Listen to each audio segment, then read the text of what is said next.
Hello guys, welcome back to our channel. bedtime story 4.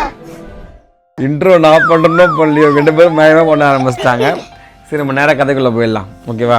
இன்னைக்கு என்ன பாத்தீங்க அப்படின்னா இன்னைக்கு ஒரு அண்ணா ஒரு தங்கச்சி இருக்காங்க. ஓகேவா?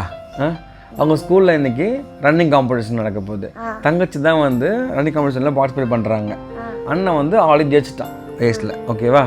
அண்ணனுக்கு எனக்கு ப்ரைஸ் கொடுக்க போகிறாங்க. அண்ணா இப்போ பார்த்தீங்கன்னா பாப்பாவுக்கு வந்து ரேஸ் அமைக்க போகிறாங்க. பிஃபோராக பாப்பா வந்து அண்ணன் பேசுது, ஆனால் அந்த மாதிரி பயம் பார்க்கணும், எனக்கு ரேஸில் தோற்றுருவோம்னு தெரில, வேறு ஸ்கூலில் எல்லாருமே ஃபாஸ்ட்டாக ஓடுறோம், எனக்கு கிளாஸில் நான் ஸ்லோவாக ஓடுற மாதிரி இருக்கு எனக்கு அப்படின்னு சொல்லுது.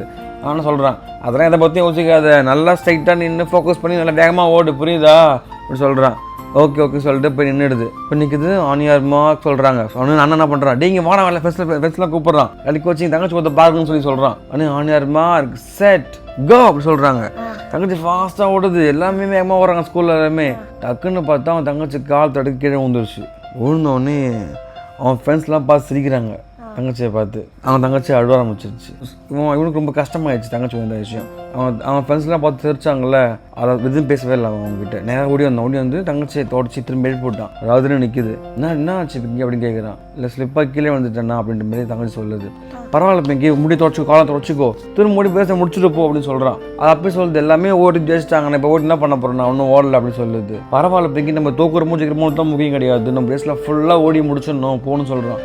அது அப்பயும் அதுன்னு ரொம்ப வலிக்குது நான் கால்லாம் அப்படின்னு சொல்லுது. பிங்கி நீ தோத்தாலும் பரவாயில்ல பிங்கி, உன்னை பார்த்தா தெரிச்சாங்க எல்லாருமே, நம்ம ரேஸை முடிக்காமல் போகக்கூடாது, ரேஸை முடிச்சு தான் நம்ம போகணும் அப்படின்னு சொல்லிட்டு என்ன பண்ணுறான், அங்கே ஓட வைக்கிறான். யாருமே ஓடல, அமைதியாக இருக்குது ஸ்கூலு. ஆனால் பாவம் மட்டும் என்ன பண்ணி இருந்துச்சு, ஓட ஆரம்பிக்குது. அப்போ என்ன பண்ண ஃபர்ஸ்ட்லாம் சிரிக்கிறாங்க, ஹெய் இங்கே பாடுறா ரேஸே முடிஞ்சிச்சு, அந்த பொண்ணு லாஸ்ட்டாக ஓடிட்டு இருக்குடா நம்ம சிரிச்சுன்னு இருக்காங்க. அந்த பொண்ணு என்ன பண்ணுது, அப்போ ஓடி போய் ரேஸை முடிச்சிடுது.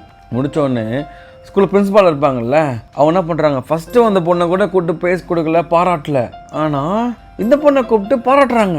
சூப்பர் நீ பண்ணது, ரேஸில் கீழே விழுந்தப்புறம் எல்லாம் எழுதுட்டு தோற்று போயிட்டுன்னு சொல்லி போயிடுவாங்க. ஆனால் நீ என்ன பண்ண, அங்கேருந்து நான் தோக்கலை, நான் ரேஸை முடிக்கணும்னு நினச்சி கண்ட்ரி ரேஸை முடிச்சிருக்கேன், இது மிகப்பெரிய விஷயம். இது இப்படி தான் நம்ம என்ன பண்ணணும், நம்ம தோத்துட்டா கூட சரி தான், தோக்குற மாதிரி இருந்தாலும் சரி தான், கடைசி வரைக்கும் என்ன பண்ணணும், நம்ம முயற்சி மட்டும் பண்ணணும் அப்படின்னு சொல்லிட்டு அந்த பொண்ணுக்கு வந்து கிளாப்லாம் பண்ணுறாங்க. ஸ்கூலில் எல்லாருக்கும் கிளாப் பண்ணுறாங்க. இப்போ அந்த அண்ணன் அண்ணன் ஃப்ரெண்ட்ஸ் எல்லாம் பார்க்குறான். பார்த்தீங்கல்ல எல்லாம் சிரிச்சிங்க, இப்போ செகண்டா பார்ப்போம். எல்லோரும் அப்படியே அமைதியாக இருந்தாங்க, எதுவுமே யாரும் பேசல. என் பாப்பா தெரியாமல் கீழே விழுந்துருச்சு, அவ்வளோதான், இதை கண்டிப்பாக ஜெயிச்சுக்கும், புரிதா, இன்னொரு தூரம் இப்படிலாம் பார்த்து சிரிக்கக்கூடாது அப்படின்னு சொல்கிறான். அவனே தங்கச்சி சொல்லுது. அங்கேயே அண்ணனை கூப்பிட்டு, எங்கள் அண்ணன் தான் எனக்கு சொன்னான், எங்கள் அண்ணன் தான் என்னை வந்து கீழே விழுந்தாலும் பரவாயில்ல ஏஞ்சி ஓடணும்னு எங்கள் அண்ணன் தான் எனக்கு கற்றுக் கொடுத்தான், இங்கே இந்த தேங்க்ஸ் எங்கள் அண்ணன் தான் சொல்லணும் அப்படின்னு சொன்னோன்னு எல்லோரும் பார்த்து இந்த அண்ணனுக்கு தங்கச்சி என்ன பண்ணுறாங்க, எனக்கு கிளாப் பண்ணி பாராட்டுறாங்க. ஸோ நம்ம முன்னாடி யாராவது ஒருத்தவங்க கீழே விழுந்துட்டாங்க, ஃப்ரெண்ட்ஸு எல்லாருக்கும் அடிப்பட்டுச்சுன்னா நம்ம என்ன பண்ணக்கூடாது, அவங்கள பார்த்து சிரிக்கக்கூடாது. சிரிச்சா கூட அது பேடுன்னு சொல்லிடணும், நீ பண்ணது ரொம்ப தப்புடா, அவன் கீழே விழுந்துட்டான், அவனை எழுப்பி விட்டுட்டு ஒன்றும் அவனை இல்லடா பத்திரமா நடந்து போகணும், அப்படி தான் பேசணும். அதை விட்டுட்டு ஃப்ரெண்ட்ஸ்க்கு சேர்ந்துக்கிட்டு அவனை பார்த்து சிரிக்கிறது கிண்டல் பண்ணுறதுலாம் பண்ணக்கூடாது. That's very very bad habit. First வந்து தான் பேசி கொடுப்பாங்க எப்பயுமே, புரியுதா? ஓகே, இந்த கதை உங்களுக்கு பிடிச்சிருந்துச்சு அப்படின்னா மறக்காமல் லைக் பண்ணுங்கள், ஷேர் பண்ணுங்கள், சப்ஸ்கிரைப் பண்ணிக்கோங்க. பை சொல்லலாமா? பாய் பாய்.